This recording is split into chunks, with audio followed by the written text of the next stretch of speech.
محمد اکرم آوان مد ذلہ العالی دارالعرفان منارہ ضلع چکوال میں سال ہا سال سے قرآن و حدیث کے اوپر خطابات کر رہے ہیں اور سلسلہ نقشبندیہ اویسیہ کے مطابق لوگوں کو ذکر الہی کی تربیت دے رہے ہیں۔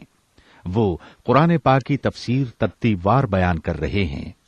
تفسیر قرآن کو وہ موجودہ ملکی اور بین الاقوامی حالات کے مطابق بیان کرتے ہیں۔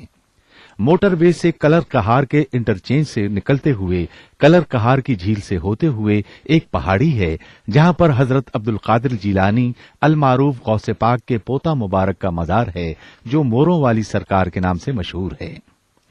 وہاں سے ہوتے ہوئے میانی، بوچھال اور نورپور سے گزرتے ہوئے دارالعرفان منارہ پہنچ سکتے ہیں۔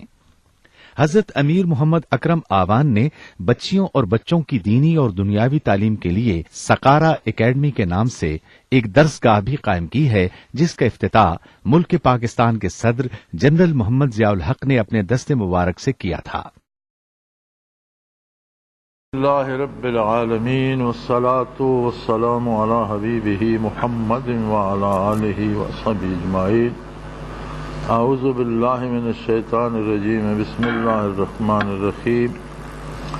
یا ایھا الذین آمنوا لا تقولوا راعنا وقولوا انظرنا واسمعوا وللکافرین عذاب علیم۔ ما یود الذین کفروا من اہل الکتاب ولا المشرکین ان ينزل علیکم من خیر من ربکم واللہ یختص برحمتہ من یشاء واللہ ذو الفضل العظیم۔ اللہم سبحانک لا علم لنا الا ما علمتنا انک انت العلیم الحکیم۔ مولا یا صلی وسلم دائما ابدا علی حبیبک من زانت بہ الصدور۔ ایمان لانے کے بعد تمام عبادتوں کا حاصل سب سے بڑی عبادت، سب سے ضروری کام اور ساری زندگی کرنے کا کام یہ ہے کہ کبھی کسی حال میں بھی بارگاہ رسالت میں کوئی گستاخی نہ ہونے پائے۔ بڑی عجیب بات ہے کہ محبت جسے کہا جاتا ہے وہ ایک بڑا آزاد سا جذبہ ہے۔ لوگ اس میں جنون کا شکار بھی ہو جاتے ہیں اور حدود و قیود کی پرواہ نہیں کرتے، روتے ہیں، چلاتے ہیں، فریاد کرتے ہیں، کپڑے پھاڑتے ہیں۔ عاشقوں کی یہ ساری ادائیں معشوق کی ایذاء یا یوں کہہ لیجئے بدنامی کا سبب بنتی ہیں،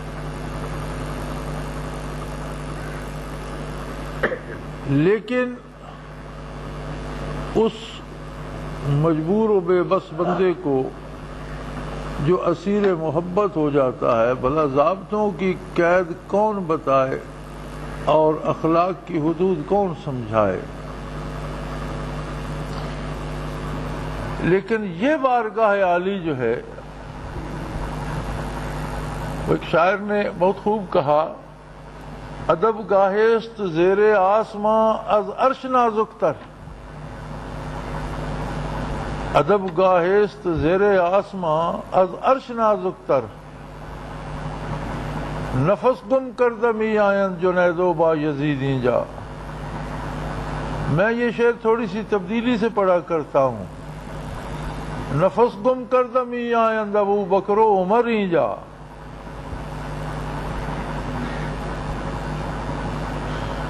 ابو بکر صدیق رضی اللہ تعالی عنہ انبیاء کے بعد ساری مخلوق سے افضل ترین بندے ہیں اللہ کے۔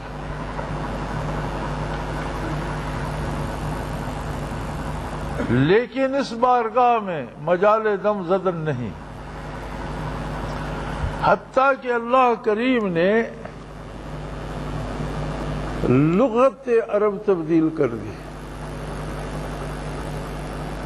عرب کی لغت میں ایک لفظ تھا، جب کوئی بندہ بات کرتا اور سننے والے کو سمجھ نہ آتی تو بڑے احترام سے، بڑے ادب سے وہ کہتا رائنا، یعنی ہمارے ساتھ رعایت برتی جائے اور بات دوبارہ دہرائی جائے. جیسے انگریزی میں کہتے ہیں ایکسکیوز می.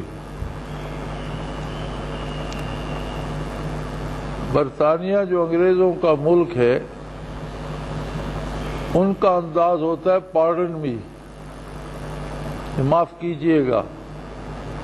اردو میں بھی یہ جملہ عام ہے کہ بات کی سمجھ نہ آئے تو کہا جاتا ہے معاف کیجئے گا، یعنی میں بات نہیں سمجھ سکا، گستاخی کی معافی چاہتا ہوں، ذرا بات دوبارہ دہرا دیجئے. اسی طرح عربی لغت میں تھا رائنا، کہ ہمارے ساتھ تھوڑی سی رعایت برتی جائے اور بات دوبارہ کی جائے. کیونکہ بات بنی اسرائیل کی، یہود و نصارہ کی چل رہی تھی سورہ بقرہ میں، وہی بات آگے بڑھائی جا رہی ہے کہ یہ جب بارگاہ عالی میں حاضر ہوتے تو یہ کو کھینچ کر آواز نکالتے، راغینا. رائی کہتے ہیں گلہ بان کو، چرواہے کو.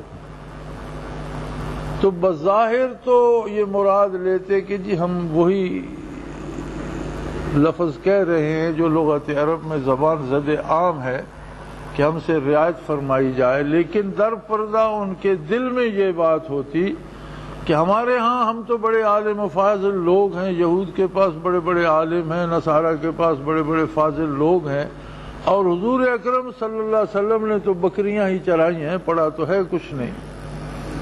تو در پردہ وہ یہ طرز کرتے تھے. اللہ کریم نے ارشاد فرمایا کہ اے ایمان والو لا تقولوا رائنا، یہ لفظی لغت سے خارج کر دو اور اسے کبھی استعمال ہی نہ کرو. جس لفظ میں احتمال ہے کہ شان نبوت میں گستاخی نہ ہو جائے وہ لفظ لغت سے خارج کر دو. وَقُولُوا انظُرْنَا، اور اللہ کریم نے اس سے خوبصورت لفظ اس کی جگہ عطا فرمایا کہ رائنا کی بجائے کہا کرو انظرنا، ہماری طرف نظر کرم ہو. یعنی لفظ بھی جو عطا فرمایا وہ اپنی ادائیگی میں بھی، صوتی انداز میں بھی، اور لغت اور معنی کے اعتبار سے بھی اس سے کروڑوں درجہ اچھا ہے. اور عظمت رسالت میں ادنا سی گستاخی سے بچانے کے لیے اس رب جلیل نے لغت عرب تبدیل کر دی. اب آپ آگے اندازہ کر لیجئے کہ ہمارے کردار میں جہاں گستاخی ہوتی ہے یا ہماری زبان سے پھسل کر جو لفظ گستاخی کے نکل جاتے ہیں. سید انور شاہ کشمیری رحمۃ اللہ تعالی علیہ کی ایک مارکۃ اللہ تصنیف ہے اکفار الملحدین،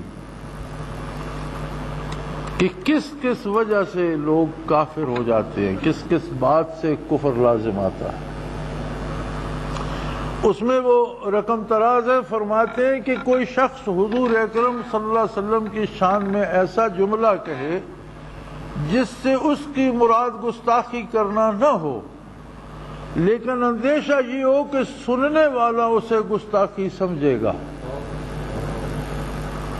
شاہ صاحب فرماتے ہیں کہ ایسا جملہ کوئی کہے آقا نامدار صلی اللہ علیہ وسلم کی شان میں جس سے اس کی مراد گستاخی ہرگز نہ ہو، لیکن اندیشہ یہ ہو کہ سننے والا سمجھے گا اس نے گستاخی کی، فرماتے ہیں وہ شخص کافر ہے.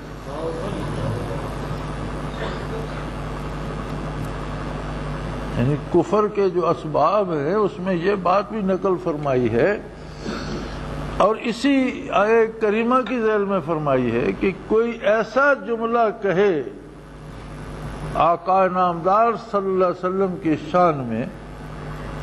آپ تو رواج ہو گیا ہے نا کہ جو بات شروع ہوتی ہے وہ شروع ہی حضور اکرم صلی اللہ علیہ وسلم کی ذات ستودہ صفات سے جا کر ہوتی ہے. نبی کریم صلی اللہ علیہ وسلم یہ جانتے تھے، حضور یہ نہیں جانتے تھے، یہ ماں و شما کی بحث نہیں ہے۔ اس میں ایک سادہ سی بات ہے کہ جتنے علوم اللہ نے بانٹے وہ سب بھی جمع کر دیے جائیں تو جو علوم محمد الرسول اللہ کو عطا فرمائے وہ سب سے زیادہ، بات ہی ختم ہوگی۔ جتنا کرم فرمایا وہ رحمت الہی کا حصہ تھا۔ آپ تشریف لائے، رحمت مجسم ہو کر آ گئی، وما ارسلناک الا رحمۃ للعالمین۔ سارے شعبے رحمت باری کے یکجا ایک وجود ستودہ صفات میں آ گئے۔ اور یہ یاد رہے کہ جو ادب و احترام حضور اکرم صلی اللہ علیہ وآلہ وسلم کا روز اول تھا، دنیا میں جلوہ افروز ہوئے تو جو تقاضائے ادب تھا وہ قیامت تک باقی ہے۔ آج بھی وہی تقاضائے ادب موجود ہے، حتیٰ کہ سیرت میں موجود ہے کہ وصال نبوی کے بعد صلی اللہ علیہ وآلہ وسلم روضہ اطہر کے باہر گلی تھی اور گلی کے دوسری طرف مکان تھا۔ اس مکان کی خاتون اپنی دیوار میں میخ ٹھونک رہی تھی اور ٹھک ٹھک کی آواز آ رہی تھی۔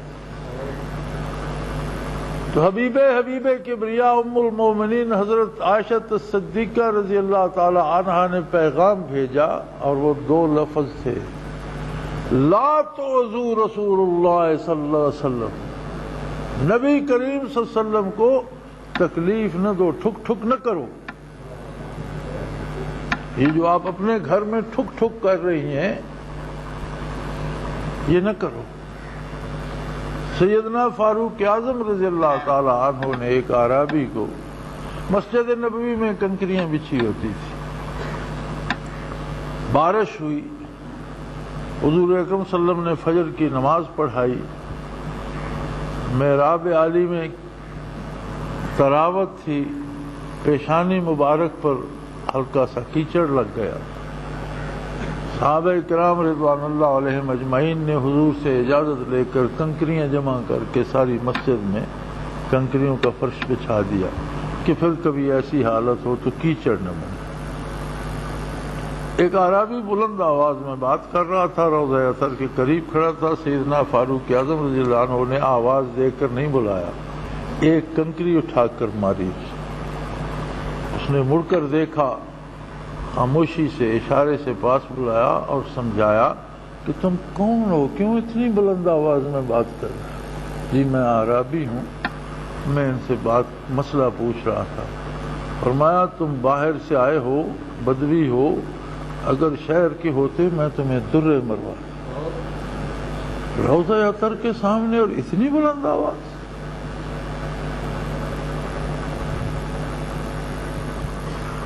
اور یہ ادب قیامت تک رہے گا۔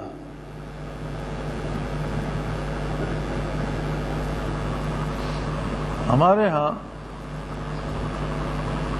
نادانی میں نہ سمجھتے ہوئے بہت کچھ ہو جاتا ہے۔ ہم کوئی کام کرنے لگتے ہیں، شادی کو تو چھوڑیں، کوئی مر جاتا ہے، جنازے کے لیے بھی جب کہا جائے کہ مسنون طریقہ یہ ہے تو لوگ کہتے ہیں جی بس جی وہ ثواب تو اس میں ہوگا لیکن ناک کٹ جائے گی، بدنامی ہوگی۔ بظاہر تو بڑا بے ضرر سا جملہ ہے، لیکن نتیجہ پتہ ہے کیا نکلتا ہے کہ حضور صلی اللہ علیہ وسلم کی پیروی تو بدنامی کا باعث ہے، اور یہ تو کفر ہے۔ اگر کوئی یہ سمجھتا ہے کہ محمد الرسول اللہ کی پیروی بدنامی کا سبب ہے تو یہ تو کفر ہے۔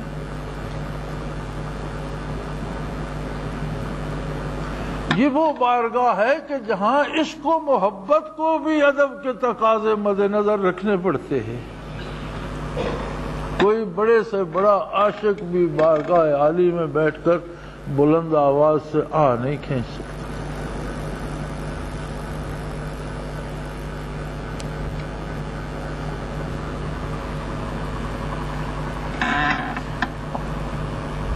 لہذا آپ یہیں سے اندازہ کر لیجئے کہ مومن بھی رائنا کہتے تھے، لیکن نہ وہ یہ کو کھینچتے تھے اور نہ ایسی گستاخی ان کے تصور میں ہوتی تھی۔ لیکن چونکہ یہود و نصارہ اس لفظ کو غلط طور پہ استعمال کرتے تھے تو اللہ کریم نے فرمایا اس لفظ کو اپنی لغت سے خارج کر، لا تقولوا رائنا، کبھی یہ لفظ استعمال ہی نہ کرو، وقولوا انظرنا،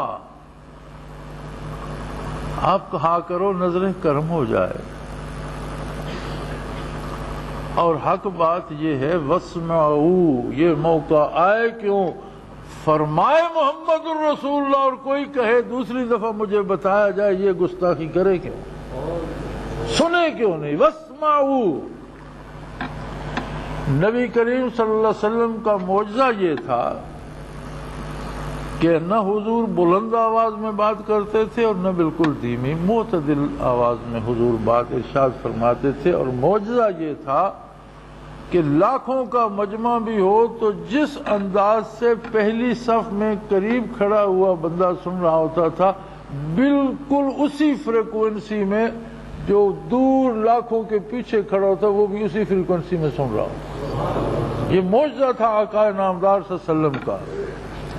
حضور طویل القامت نہیں تھے، بہت خوبصورت قد تھا نبی کریم صلی اللہ علیہ وسلم کا، لیکن جتنا بھی ہجوم ہوتا اس میں جتنے بھی طویل القامت بندے ہوتے سب سے بلند حضور نظر آتے تھے۔ یہ معجزات نبوی ہیں جو جا بجا ستاروں کی طرح روشن ہیں، ایمان والوں کے لیے رہنمائی کا سبب بن رہے ہیں۔ تو اعجاز نبوی یہ تھا کہ جب آپ خطاب فرماتے تو کسی کو، اب میں بات کر رہا ہوں کسی کو صاف سنائی دے رہی ہے، کسی تک صاف نہیں بھی پہنچ سکتی، مشینیں بھی لگی ہوئی ہیں، لاؤڈ سپیکر بھی ہے، پھر بھی شاید کسی مائک میں، کسی سپیکر میں، کسی تار میں شور آ جائے، کسی تک بات صحیح پہنچے، کسی تک صحیح نہ پہنچے، یہ سب ہو سکتا ہے، لیکن اس بارگاہ میں ایسا کوئی امکان نہیں تھا۔ حضور جو ارشاد فرماتے تھے اور جن لوگوں سے فرماتے تھے، جہاں تک آپ کا ارادہ عالی ہوتا تھا آواز وہاں تک اسی فریکوینسی سے جاتی تھی جس سے قریب ہوتی تھی۔ لہذا ارشاد فرمایا گیا واسمعوا، سنانے میں تو کوئی کمی نہیں ہے، اگر کوئی خطا ہوگی معذرت کے ساتھ دوبارہ عرض کرنا پڑے گا کہ دوبارہ ارشاد فرمائیے، تو سننے والے کی خطا ہوگی، لہذا واسمعوا، پوری توجہ سے سنو کیوں نہیں، یہ نوبت ہی کیوں آئے؟ کیونکہ یہ تو کوئی احتمال نہیں ہے کہ حضور اکرم ارشاد فرما رہے ہیں صلی اللہ علیہ وسلم، تو آپ کے ارشاد فرمانے میں کہیں کوئی کمی بیشی آواز میں یا صوتی اثرات میں کسی تک پہنچتے پہنچتے کوئی کمی آئے، وہ تو ممکن نہیں ہے۔ ہر فرد تک جہاں تک حضور سنانا چاہتے ہیں۔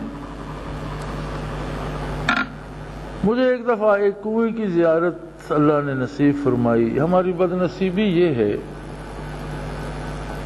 کہ مسلمانوں نے بجائے آثار کو محفوظ کرنے کے ضائع بہت زیادہ کیا۔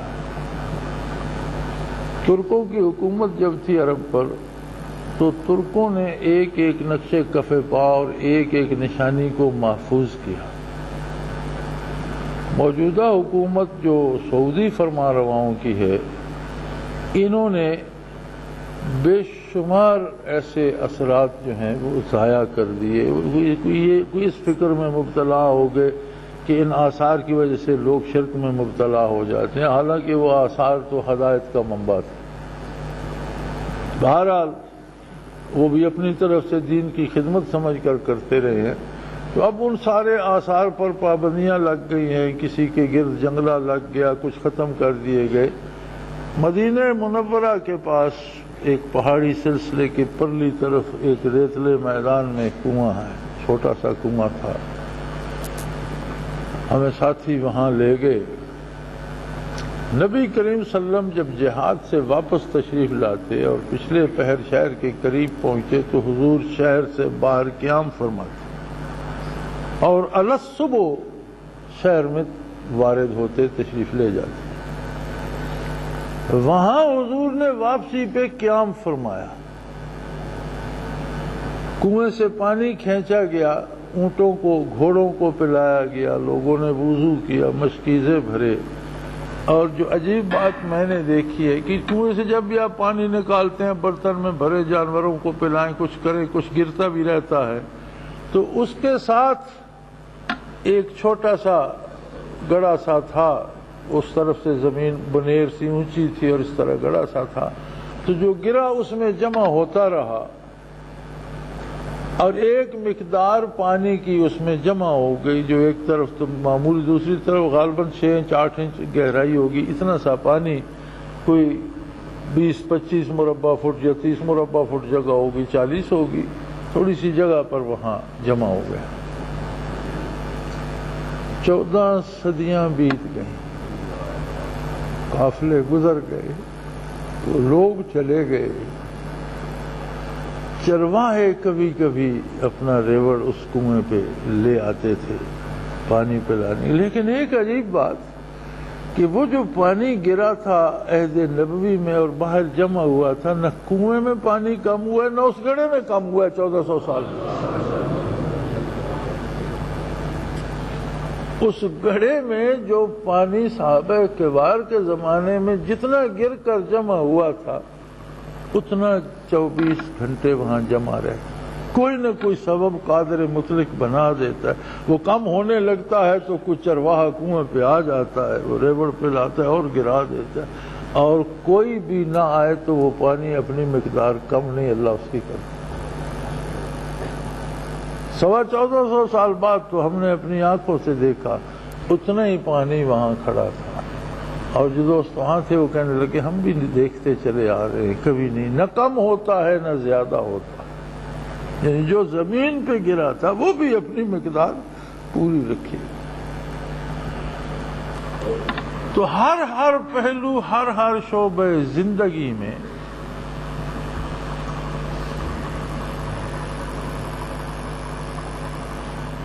ادب جو ہے بارگاہ رسالت کا وہ سب سے مقدم ہے۔ ادب پہلا کرینہ ہے محبت کے کرینوں میں، ادب پہلا کرینہ ہے محبت کے کرینوں میں، اور اندازہ دیکھ لیجئے کہ اللہ کریم نے جو صدیوں سے لغت عرب آ رہی تھی تبدیل کر دی کہ اس لفظ میں گستاخی کا احتمال ہے، اگر کہنے والے کا ارادہ نہ بھی ہو، کوئی سمجھنے والا سوچ سکتا ہے کہ یہ گستاخی کر رہا ہے، اور اسی بات کو سید انور شاہ رحمۃ اللہ تعالی علیہ نے کفر لکھا۔ یا ایھا الذین آمنوا لا تقولوا راعنا وقولوا انظرنا، آپ لفظ چھوڑ دیجئے اور اس کی بجائے کہا کیجئے کہ نظر کرم ہو، انظرنا، ہم پر نظر کرم ہو جائے، واسمعوا، اور اصل بات یہ ہے کہ یہ کہنے کی نوبت ہی کیوں آئے، حضور ارشاد فرما رہے ہیں اور پھر کوئی جرأت کرے کہ جی دوبارہ فرمائیے، یہ کیا بات ہے؟ رہے کافر وَلِلْكَافِرِينَ عَذَابٌ عَلِيمٌ، جہنم جانے کے لیے تو انہیں کفر ہی کافی تھا، سزا پانے کے لیے تو اور برائیاں کافی تھیں، جو گستاخی بارگاہ عالی میں کرتے ہیں اس کا عذاب بڑا دردناک ہو، عذاب تو سارے ہی بڑے بھیانک ہوں گے، بڑے دردناک ہوں گے، لیکن گستاخی کا عذاب بالخصوص بہت دردناک ہوگا، کافروں کے لیے تو بہت دکھ بھرا عذاب ہے۔ پھر یہ چاہتے یہ ہیں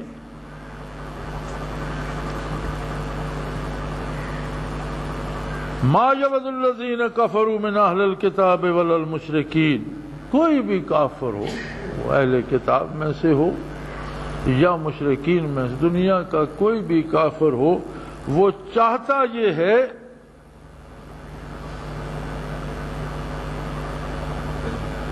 کہ اللہ کی رحمت تم پر کیوں نازل ہو، تم سے کوئی نہ کوئی بے ادبی، کوئی نہ کوئی گستاخی، کوئی نہ کوئی کام ایسا کروایا جائے کہ تم اللہ کی رحمت سے محروم رہو۔ واللہ یختص برحمتہ من یشاء، لیکن اللہ جسے چاہے اپنی رحمت کے لیے مخصوص کر لیتا ہے، وہ کسی کا محتاج نہیں ہے۔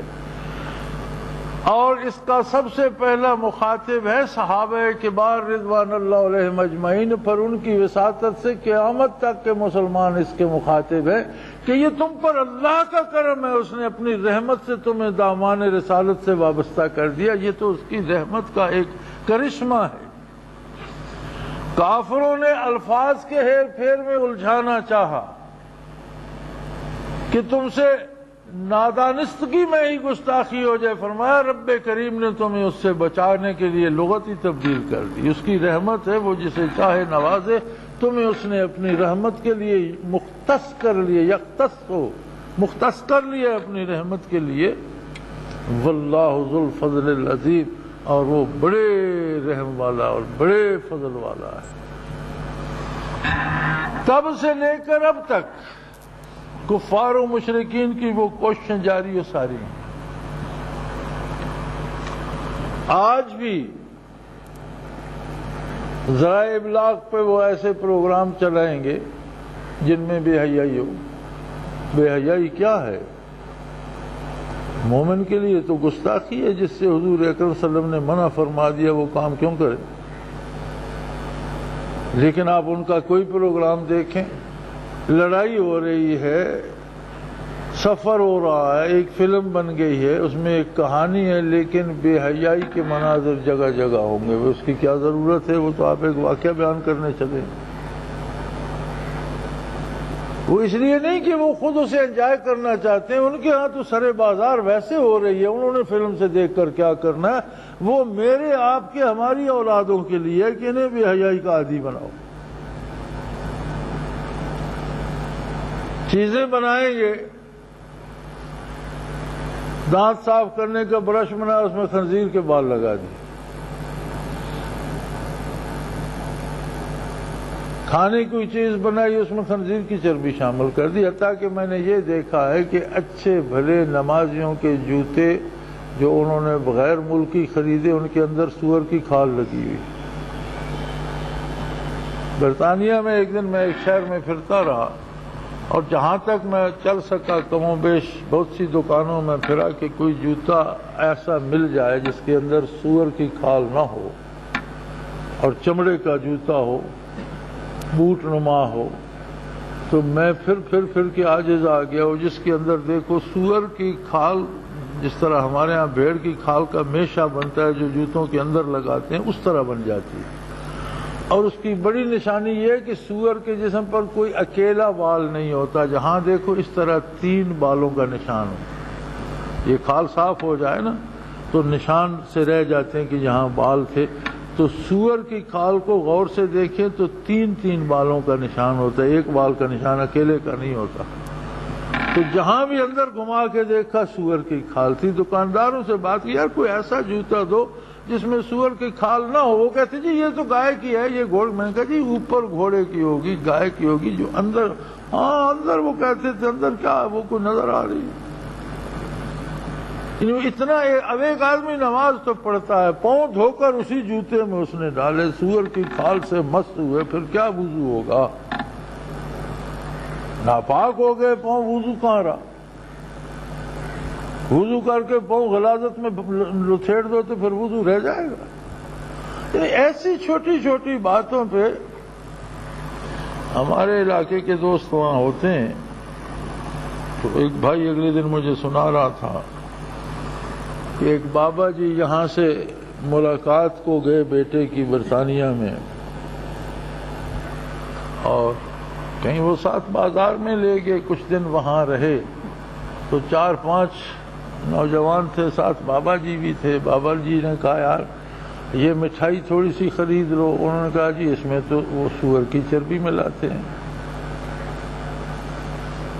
یہ سیب بڑے اچھے ہیں، یہ انہوں نے کہا یہ بڑے بدماش ہیں، اس پر انہوں نے چمکانے کے لیے سور کی چربی ملی ہوئی ہے، یہ چیز خرید لو، اس میں سور کی فلاں چیز ہے، وہ چیز خرید لو، اس میں خنزیر کی فلاں چیز ہے۔ تو 10-12 چیزیں بابا جی نے دیکھی، ہر ایک میں کہیں نہ کہیں آمیزش تھی۔ تو وہ کہنے لگے بھائی تمہاری ہمت ہے اور بڑے حوصلے والے لوگ ہو تم، اگر ہر چیز میں اس طرح سور ہے تو تم 10-12 بندے ہو مل کر رہتے ہو، کرتے بھی ایک خنزیر تو روزانہ کھا جاتے بھائی تمہاری ہمت ہے جو یہاں بیٹھے ہو، گھر کیوں نہیں چلے آتے، روکھی سوکھی کھا لو، ورنہ دن بھر میں تم 12 بندے تھوڑا تھوڑا کرتے بھی ایک خنزیر تو کھا جاتے۔ غذاؤں میں، دواؤں میں، لٹریچر میں، ٹیلی ویژن میں، ہر طرف اور ہر طرح سے کافر جس طرح روز اول سے کوشش کرتا تھا کہ ان سے کوئی گستاخی صادر ہو جائے بارگاہ رسالت میں، پھر باقی کسی کام کے فکر کی ضرورت ہی نہیں۔ ساری عبادتیں اس کی گئیں، سارا ایمان گیا، ساری ریاضتیں گئیں، سارا رشتہ ہی ختم ہو گیا، تو کوئی ایسا بم چلاؤ جس سے ساری عمارت گر جائے، اور وہ ہے کہ بارگاہ رسالت میں گستاخی ہو جائے۔ اللہ کریم فرماتے ہیں یہ نہیں چاہتے، ما یود الذین کافروا، کافر ہرگز یہ نہیں چاہتے، وہ اہل کتاب ہوں یا مشرک ہوں، کہ تم پر اللہ کی رحمت اور اللہ کی طرف سے خیر اور برکات نازل ہو، یہ ہرگز انہیں پسند نہیں، یہ نہیں چاہتے۔ اس لیے ہیر پھیر کے، الفاظ کے ہیر پھیر میں، باتوں کے ہیر پھیر میں، چیزوں کے ہیر پھیر میں تمہیں گستاخی میں مبتلا کرنا چاہتے ہیں، لیکن جن میں خلوص ہے اللہ ان کی حفاظت فرماتا ہے۔ واللہ یختص برحمتہ من یشاء، جسے چاہتا ہے اپنی رحمت کے لیے مختص کر لیتا ہے۔ شیطان کفار مشرکین مل کر اس کا کچھ نہیں بگاڑ سکتے، اس لیے کہ اللہ بہت بڑے عظیم فضل کا مالک ہے۔ اور یاد رکھیں انسان کے بچنے کا پہلا اور آخری سبب اللہ کا فضل ہے۔ کسی نیکی پہ گھمنڈ مت کیجیے، ہم نے نیکی کی اس کی توفیق سے، ہم نے جو غلطیاں کی وہ شیطان کی بات مان کر، ہم نے نیکی کی توفیق اس نے دی، ہم نے برائی کی وہ شیطان کی بات مانی، نفس کی بات مانی، اور ہمیں ہر برائی کا پتہ ہے کہ برائی صادر ہوئی، پاس رسید نہیں ہے، ہمیں جن سجدوں پہ ناز ہے وہاں قبول بھی ہوئے یا نہیں کسی کے پاس رسید نہیں ہے۔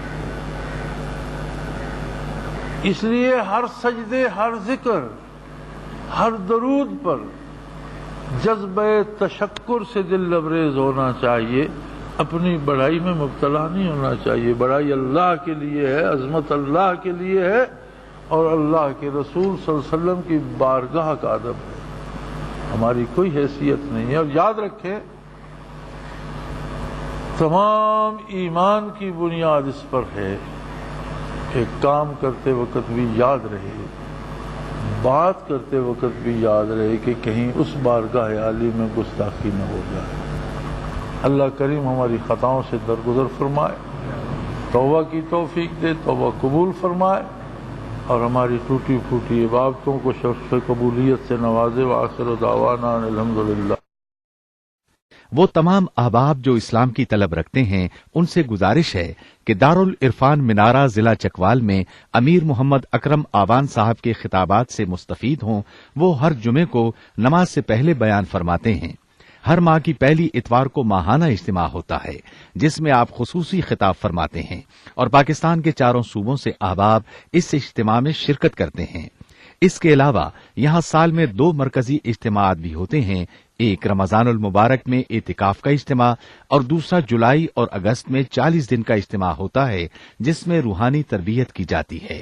لا الہ کی تیغ کاٹے گی اندھیرے کا گجر، گنبد خضرا سے روشن ہوگی پھر اپنی سحر، اپنا خون سیماب دے کر اتنا ہم کر جائیں گے، نام آقا کا چمن میں پھر رقم کر جائیں گے۔